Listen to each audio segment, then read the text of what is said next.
नमो नारायण मित्रों, आप सभी को हरितालिका तीज व्रत के अवसर पर सभी माताओं बहनों को एवं सभी भाई बंधुओं को हार्दिक शुभकामनाएं। दोस्तों, हम अपने वीडियो में बात करने वाले हैं हरितालिका तीज व्रत के कथा के बारे में। दोस्तों, आप लोग यह वीडियो को पूरा सुने, अन्यथा आप यह वीडियो को यहीं पर छोड़ कर जा सकते हैं, क्योंकि कथा पूरा सुनने से ही फल की प्राप्ति होने वाली है। श्री भोलेनाथ बोलते हैं माता पार्वती से, पर्वतराज हिमालय पर स्थित गंगा के तट पर तुमने अपनी बाल्य अवस्था में 12 वर्षों तक अधोमुखी होकर घोर तपस्या किया था। इतनी अवधि पार्वती तुमने अन्न न खाकर पेड़ों के सूखे पत्ते चबाकर कैसे व्यतीत किए? माघ की विकराल ठंड में, शीतलता में तुमने निरंतर जल में प्रवेश करके तपस्या किया।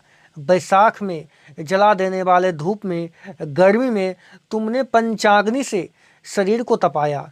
सावन की मूसलाधार बारिश में खुले आसमान के नीचे बिना अन्न जल ग्रहण किए समय कैसे व्यतीत किया? भगवान भोलेनाथ कहते हैं माता पार्वती से, तुम्हारे पिता तुम्हारी कष्ट साध्या तपस्या को देखकर बहुत ही दुखी होते थे। उन्हें बड़ा कष्ट होता था। तब एक दिन तुम्हारी तपस्या तथा पिता के कष्ट को देखकर नारद भगवान तुम्हारे घर आए। तुम्हारे पिता ने हृदय से अतिथि सत्कार किया और फिर आने का कारण पूछा। नारद जी ने गिरिराज से कहा, यानी कि माता पार्वती के पिता से कहा, मैं भगवान विष्णु के भेजने पर यहाँ पर आया हूँ। आपकी कन्या ने बड़ा कठोर तपस्या किया है। इससे प्रसन्न होकर आपकी पुत्री से भगवान विष्णु विवाह करना चाहते हैं। इस संदर्भ में मैं आपकी राय जानना चाहते हूँ। नारद जी की बातें सुनकर माता पार्वती के पिता खुशी से गदगद हो गए। प्रसन्नचित होकर वह बोले, श्रीमान, यदि स्वयं विष्णु भगवान मेरी कन्या का वरण करना चाहते हैं तो भला मुझे क्या आपत्ति हो सकती है? वह तो साक्षात ब्रह्मा के रूप हैं। हे महर्षि, यह तो प्रत्येक पिता की इच्छा होती है उसकी पुत्री सुख संपदा से युक्त पति के घर में रहे।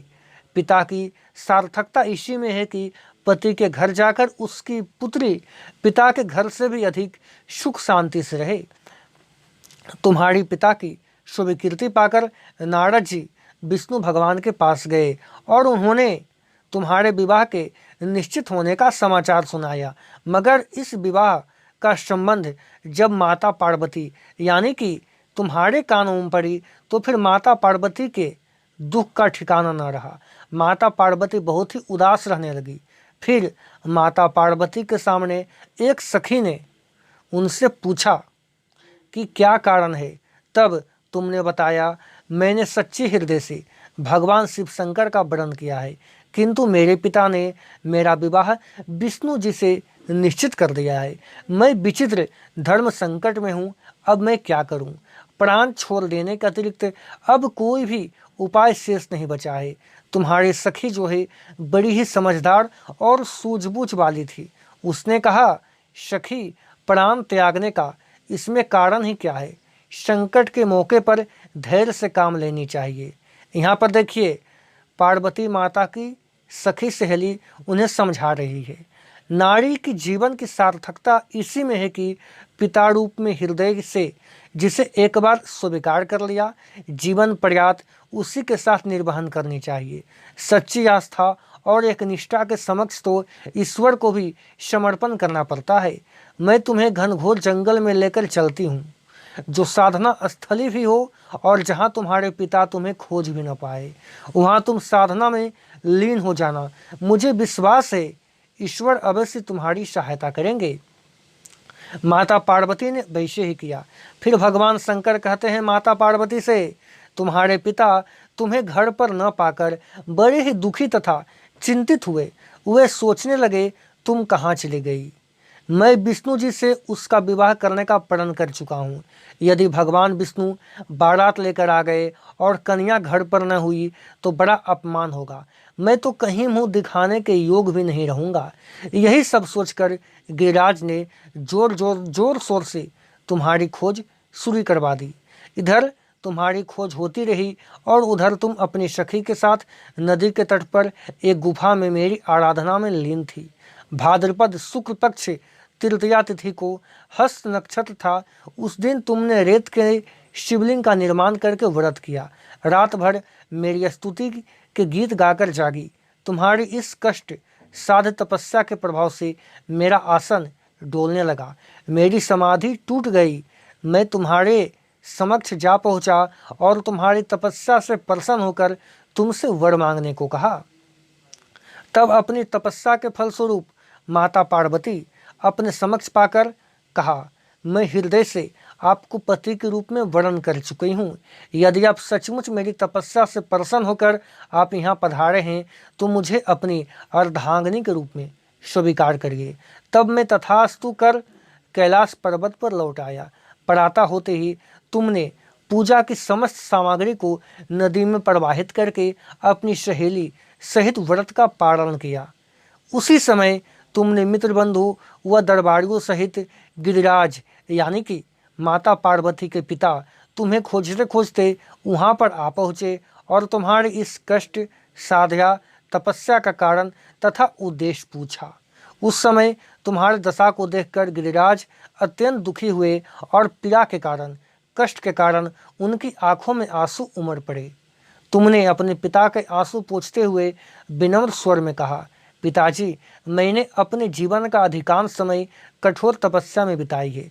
मेरी इस तपस्या का उद्देश्य केवल यही था कि मैं महादेव को पति के रूप में पाना चाहती हूँ।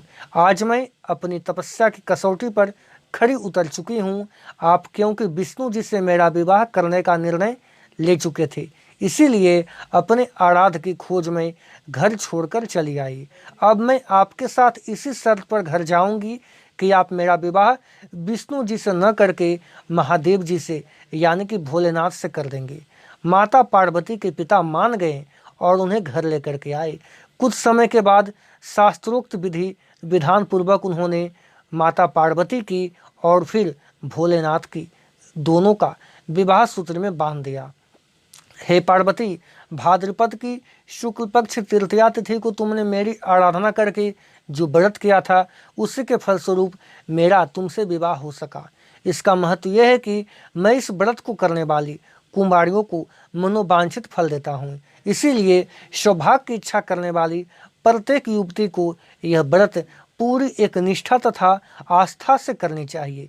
मेरे प्रिय दोस्तों, आप व्रत को समाप्त होने के पश्चात कल सुबह कोई ब्राह्मण को दक्षिणा अवश्य दें। और हाँ दोस्तों, अगर आप लोग दक्षिणा हमें देना चाहते हैं तो आप लोग मुझे भी दे सकते हैं, क्योंकि कथा मैंने ही आपको सुनाया है। दोस्तों, ये आपकी मर्जी है, आप अपने ब्राह्मण को दो या फिर मुझे भी कर सकते हैं। दोस्तों, हमने अपना फ़ोन पे का नंबर अपने स्क्रीन पर शेयर कर दिया है। आप लोगों को जो उचित लगे आप लोग हमें शेयर कर सकते हैं। धन्यवाद।